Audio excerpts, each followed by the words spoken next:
Good morning, dear students. Today let's discuss about stellar classification or the classification of stars. The relation between color of a star and its temperature can be given by Wien's displacement law, according to which the wavelength of maximum emission lambda m from a black body is inversely proportional to its temperature. Here, by this lambda m, the wavelength of maximum emission lambda m, we mean the most dominating radiation component's wavelength. And the law states that lambda m into the temperature is equal to a constant b, where b is the Wien's constant, which is equal to 2.898 into 10 to the power minus 3 meter Kelvin. You can see that the unit of B is unit of wavelength into the unit of temperature. That's why this is meter Kelvin. And this law states that if the wavelength of maximum emission or the most dominating radiation is red in color, that is, if its wavelength is high, the temperature of that particular body, of that radiating object, may be less. And if the color of the radiating body is blue, that is, if it is lower wavelength, its temperature will be higher.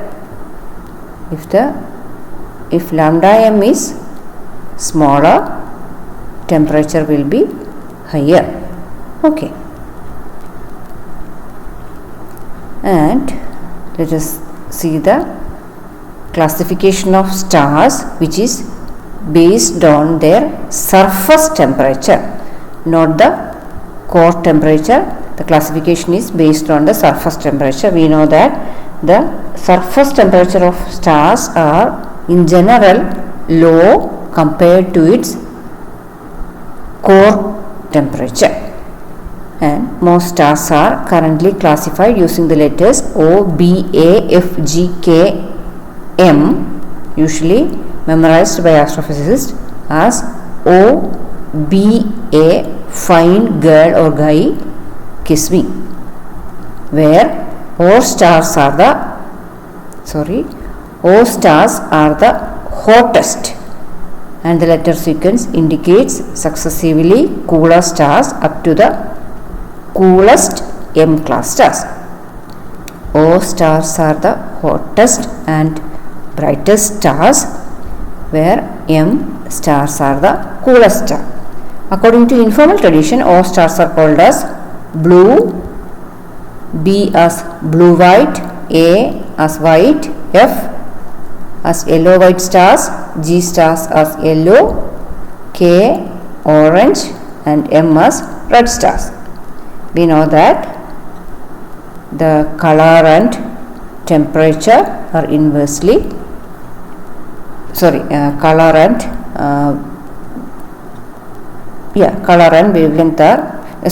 and temperature are inversely proportional. That is, odd type stars, which are hottest, whose temperature are of the order of 40,000 Kelvin, are blue in color. B type stars, whose temperature are of the order of 20,000 Kelvin, are in blue-white in color. A type stars are white. These F type stars, whose temperature are in the order of 6,500 Kelvin, are yellow-white, yellow, orange, and red. Blue, blue-white, white, yellow-white, yellow, orange, red. Red കളറിനാണ് wavelength ഏറ്റവും കൂടുതൽ. നമുക്കറിയാം, wavelength കൂടുതലുള്ളതിൻ്റെ temperature കുറഞ്ഞിരിക്കുന്നു. അതുപോലെ തന്നെ blue colour റേഡിയേഷൻസിനാണ് wavelength ഏറ്റവും കുറവുള്ളതെന്ന് നമുക്കറിയാം. അതിന് കറസ്പോണ്ടിങ് ആയിട്ട് ആ കളറിലുള്ള സ്റ്റാറുകളുടെ ടെമ്പറേച്ചർ ഏറ്റവും കൂടുതലായിരിക്കും. ആക്ച്വലി നമ്മൾ പറയേണ്ടത് ടെമ്പറേച്ചർ ഏറ്റവും കൂടുതലുള്ള stars appear blue in colour. Similarly temperature ഏറ്റവും കുറവുള്ള സ്റ്റാർസ്, ഈ ക്ലാസിഫിക്കേഷനിൽ ടെമ്പറേച്ചർ ഏറ്റവും കുറവുള്ള stars appear red in colour. Okay, and here from this figure you can see that the radius of the stars is also directly proportional to the temperature, or we must say that the temperature is directly proportional to the radius. Here the number 10 indicates that the radius of this particular star is 10 times the radius of sun. These radius are normalized with respect to sun. This 10 here indicates that that particular star's radius is 10 times that of star. Here these are stars whose radius is 5 times that of star, and so on. Radius കൂടുതലുള്ള സ്റ്റാറുകളുടെ temperature കൂടുതലാണെന്നും നമ്മളിവിടെ കാണുന്നു. Similarly you can see that the temperature of the stars are directly proportional to its mass. ഇവിടെയും നമ്മൾ ഒയിൽ നിന്ന് എമ്മിലേക്ക് പോകുന്നതനുസരിച്ച് temperature കുറയുന്നു, കാരണം അതിൻ്റെ മാസ് കുറഞ്ഞു പോകുന്നു. Also you can see that there is a direct relation between the luminosity and temperature, which is as expected, and actually we must say that the luminosity and mass of the stars are directly proportional.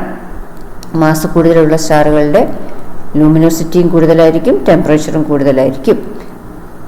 അല്ലെങ്കിൽ മാസും റേഡിയസും കൂടുതലുള്ള സ്റ്റാറുകൾക്ക് very high ടെമ്പറേച്ചറും very high luminosity ആയിരിക്കും. ഇവിടെ luminosity is also normalized with respect to the luminosity of sun. ഈ particular സ്റ്റാറിൻ്റെ luminosity is 100,000 times the luminosity of sun എന്നാണ് നമ്മളിവിടെ മനസ്സിലാക്കേണ്ടത്. But at the same time you can see that the lifetime is inversely proportional to the mass of a star, as we have already seen. Lifetime mass കൂടുതലുള്ള സ്റ്റാറുകളുടെ lifetime വളരെ കുറവാണ്, whereas mass കുറവുള്ള സ്റ്റാറുകൾക്കാണ് lifetime കൂടുതലുള്ളത്. And similarly the abundance is also inversely proportional to the mass. Mass കൂടുതലുള്ള സ്റ്റാറുകളെ വളരെ കുറവായിട്ടാണ് യൂണിവേഴ്സിൽ കണ്ടുവരുന്നത്. മാസ് കുറവുള്ള സ്റ്റാറുകളാണ് യൂണിവേഴ്സിൽ ഏറ്റവും കൂടുതൽ കാണപ്പെടുന്നത്. Okay, this is the classification of main sequence star, which are hydrogen burning stars, whereas in case of giant stars, which are low mass stars near the end of their life, the spectral we can see the spectral types mainly in G, K or M. low temperature ഉള്ള സ്റ്റാറുകളാണ് giant star എന്നറിയാം, കാരണം this classification is based on the surface temperature. Red ജയൻസിൻ്റെ surface temperature കുറവാണെന്നുള്ളത് നമ്മൾ പഠിച്ചിട്ടുണ്ട്. And the temperature of surface temperature of red giants ranges from 3000 to 10,000 Kelvin, and its radius should be high, that ranges from 10 to 50 solar radius, and its mass is 1 to 5, mass is just 1 to 5 solar mass only, and the luminosity is 50 to 1000 times the luminosity can be 50 to 1000 times the luminosity of sun, and its lifetime is just 1000 million years, and its abundance is very small. And when we discuss about white dwarf, which are the dying remnant of an imploded star, its spectral type is D, yet another type which is which are of temperature 80,000 Kelvin, very higher temperature than the O-type stars. O-type സ്റ്റാറുകളെക്കാളും കൂടുതൽ ടെമ്പറേച്ചർ ഉള്ള another ടൈപ്പാണ് D-type star. Main സീക്വൻസിൽ D-type stars ഇല്ല, whereas in white ഡ്വാർഫിൻ്റെ കേസിൽ we can see some D-type stars also.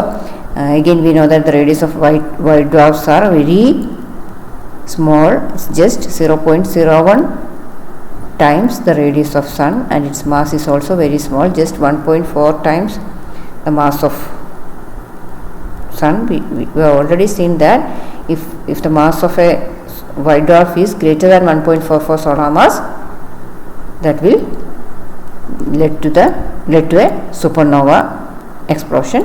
And the luminosity is also very, very low for white dwarf.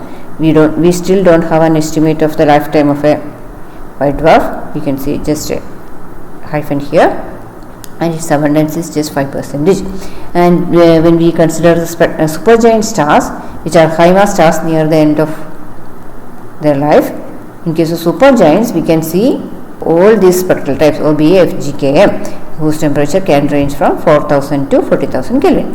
And as it is expected, the radius of supergiants are very high, and its mass is 10 to 70 solar masses, and its luminosity is also very high because of this large value of radius, and its lifetime is just 10 billion years, and its abundance is very, very, very small in this universe. Okay, that's all for today. Thank you and take care.